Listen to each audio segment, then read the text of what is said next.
سورہ قصص کی 17 نمبر آیت کی تلاوت کا شرف حاصل ہوا۔ پروردگار ایک بہت بڑی بشارت، ایک بہت بڑی خبر ہمیں دے رہا ہے۔ فرما رہا ہے کہ اعلموا، جان لو، ان اللہ یحیی الارض بعد موتها، کہ یہ خدا ہے جو زمین کو مرنے کے بعد دوبارہ زندہ کرے۔ زمین بالاخر جن حالات سے دوچار ہے، زمین مر رہی ہے ہم انسانوں کی غلطیوں سے، لیکن خدا اسے دوبارہ زندہ کرے۔ ہم اپنی آیات کھول کھول کر بیان کرتے ہیں تاکہ تم عقل و فکر سے کام لو۔ پروردگار نے زمین کے زندہ ہونے اور مرنے کی گفتگو کی ہے۔ مفسرین اسلام یہ کہتے ہیں کہ یہاں یہ ایک مثال ہے۔ خدا یہ کہنا چاہتا ہے کہ جس طرح میں زمین کو بنجر ہونے کے بعد دوبارہ زندہ کر دیتا ہوں، اسی طرح گمراہ خطاؤں میں ڈوبے ہوئے گناہ گار انسان جو دیکھنے میں زندہ لگتے ہیں لیکن حقیقت میں مر چکے ہوتے ہیں، میں انہیں بھی دوبارہ ہدایت کے ذریعے احیاء اور زندہ کرتا ہوں۔ عالم اسلام کے بڑے بڑے مفسرین اسی نقطے کی طرف آ رہے ہیں۔ ہمارے اہل سنت بھائیوں کے بہت بڑے مفسر ان کی تفسیر طبری میں کہہ رہے ہیں کہ کما نحیی الارض بعد دروسها کذالک نہدی الانسان الضال عن الحق الی الحق، جس طرح ہم مردہ زمین کو بنجر ہونے کے بعد دوبارہ سرسبز کر دیتے ہیں، اسی طرح گمراہ شخص جو رائے حق سے ہٹا ہوا ہے اس سے بھی دوبارہ حق کی طرف لوٹا دیتے ہیں۔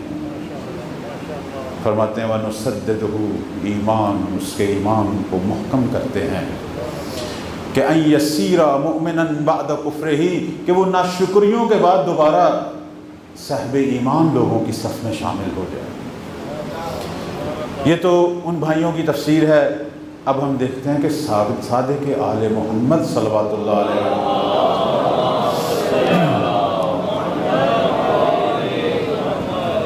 ہمارے چھٹے مولا فرماتے ہیں کہ اس آیت کے اندر جو پروردگار فرما رہا ہے کہ ہم زمین کو مردہ ہونے کے بعد دوبارہ زندہ کریں گے، یہاں زمین مراد نہیں ہے، اہل زمین مراد ہے، زمین پر رہنے والے مراد ہیں، چونکہ یہ انسان ہے جو مردہ ہوتا ہے اور زندہ ہوتا ہے۔ یہ انسان ہیں، بسا اوقات ان کے جسد اور بدن زندہ ہوتے ہیں لیکن روحیں گناہوں کی کثرت کی وجہ سے مر چکی ہوتی ہیں۔ دل جو ہے وہ پتھروں سے بھی زیادہ سخت ہو چکے ہیں۔ جب انسان ایک دوسرے پہ ظلم کرتا ہے، خدا کی نافرمانی کرتا ہے، تو قرآن خود کہتا ہے کہ پتھر سے بھی زیادہ سخت، اشد من الحجارہ، پتھر سے بھی زیادہ سخت ہوتا ہے۔ تو میرے چھٹے مولا کہتے ہیں کہ ان پتھروں سے بھی زیادہ سخت دلوں والے مردہ انسانوں کو میرا بیٹا قائم آئے گا اپنی عدالت سے زندہ کرے۔ صلوات پڑھیں بر محمد و آل محمد۔ بلاخر یہ حقیقت ہے عزیزان، ہم خود بھی اس بات کو سمجھتے ہیں۔ انسان جب گناہ کی راہ پہ چل پڑتا ہے تو دل آہستہ آہستہ سخت ہونا شروع ہو جاتا ہے، اور جیسے جیسے گناہ بڑھتے ہیں دل واقعاً قسوت سے بھرپور دل ہو جاتا ہے۔ اور ایسے انسان دنیا میں ہیں، انہیں کوئی پرواہ نہیں ہوتی، کتنے ہی بے گناہ لوگوں کے خون بہا دیتے۔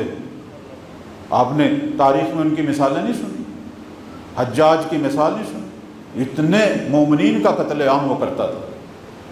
دور حاضر میں صدام دیکھ لیں، کئی مثالیں ہیں، ایک شخص ہے لیکن اتنا قسی القلب ہے، اتنا قسی القلب ہے۔ اس طرح کی مثالیں، میں تو بڑے لوگوں کی بات کر رہا ہوں جو بدتر ہیں۔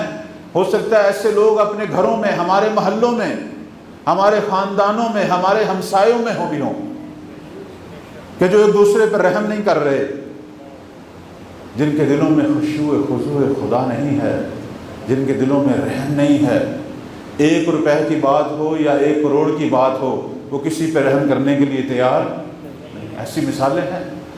یہ قساوت ہے، دنیا داری ہے۔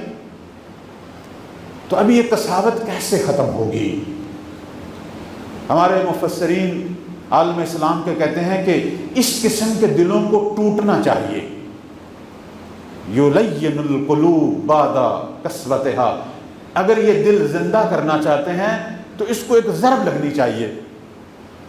جب تک دل ٹوٹتا نہیں ہے انسان کا، اس میں احیاء، زندگی، خوف خدا پیدا نہیں ہوتا، اور یہ ٹوٹ جاتے ہیں۔ آپ نے دیکھا بڑے بڑے قسی القلب لوگ بعض وقت اپنے بچوں کی کسی حرکت سے ٹوٹ جاتے ہیں، کسی عزیز بھائی بہن کی کسی بات سے ٹوٹ جاتے ہیں، کاروبار میں کوئی گھاٹا آ جائے ٹوٹ جاتے ہیں۔ انسان کے دل ٹوٹتے بھی ہوتے ہیں، لیکن جب انسان کا دل ٹوٹتا ہے نا تو اسے پھر خدا یاد آتا ہے، اسے اپنی غلطیاں یاد آتی ہیں، اسے اپنی سرکشیاں یاد آتی ہیں، اسے اپنی خطائیں یاد آتی ہیں۔ یہ نعمت الہی ہے دل کا ٹوٹنا۔ بعض لوگ اسے مصیبت سمجھ رہے ہوتے ہیں، نہیں، یہ جو کبھی کبھی ہمیں گھاٹے پہنچتے ہیں، کبھی کبھی ہمیں اپنے ہی عزیزوں سے ضربیں لگتی ہیں، یہاں شکر کیا کریں کہ ابھی ہمارا کوئی عمل تھا پروردگار کو منظور، اس نے ہمیں اسی طرح قسی القلب مرنے نہیں دیا، ہمارے دل کو توڑ کر ایک دفعہ پھر ہمارے دل کو زندہ کرنے کی کوشش کی ہے پروردگار۔ یہ نعمت ہے دل کا ٹوٹنا، بہت بڑی نعمت ہے۔ لیکن ہم شیعان حیدر کرار کو ایک اللہ نے خاص نعمت دی ہے۔ بہت توجہ چاہوں گا، میری تمام باتیں ایک دوسرے سے جڑی ہوئی ہیں، زنجیر جس طرح جڑی ہوئی ہے، میں اسی طریقے سے بات کر رہا ہوں، مرلہ بمرلہ آگے جا رہا ہوں۔ ہم سب لوگوں کو ایک خاص نعمت ملی ہوئی ہے کہ جہاں آ کے ہمارے دل ٹوٹ جاتے ہیں۔ چونکہ جو سخت دل ہوتا ہے، آپ سب ماشاءاللہ اہل فکر ہیں، ارباب دانش ہیں، سخت دل کو حرارت کی ضرورت ہے۔ سخت دل جو ہے اسے حرارت کی ضرورت ہے۔ دل پر زنگ چڑھا ہوا ہے نا، گناہوں کا، خطاؤں کا، بے ایمانیوں کا، منافقتوں کا، اس کو حرارت کی ضرورت ہے۔ حرارت لگے گی تو اس کا زنگ اترے گا نا، حرارت کی ضرورت ہے۔ اور اللہ نے یہ ہم پر خاص لطف ہے، شیعہ ملت پر، خدا نے ہمارے لیے غم حسین کی حرارت رکھی ہوئی ہے۔ اور یہ میں خود نہیں کہہ رہا، رسالت مآب فرماتے ہیں اِنَّا لِقَتْلِ الْحُسَيْنِ حَرَارَةٌ فِي قُلُوبِ الْمُؤْمِنِينَ، حسین کے قتل نے مومنوں کے دلوں میں ایسی حرارت پیدا کر دی ہے کہ لا تبرد ابدا، کہ جو کبھی بھی بجھنے والی نہیں ہے۔ یہ وہ آگ ہے جو ہمارے دلوں کے زنگ کو، ہمارے دلوں پر جو گناہوں اور خطاؤں کا زنگ چڑھا ہے، یہ آگ ہے جو اس زنگ کو جلا دیتی ہے اور دل کو دوبارہ زندہ کر دیتی ہے، اور پھر اس دل کے اندر نیکیوں کے پھول کھلنا شروع ہو جاتے ہیں۔ صلوات پڑھیں بر محمد و آل محمد۔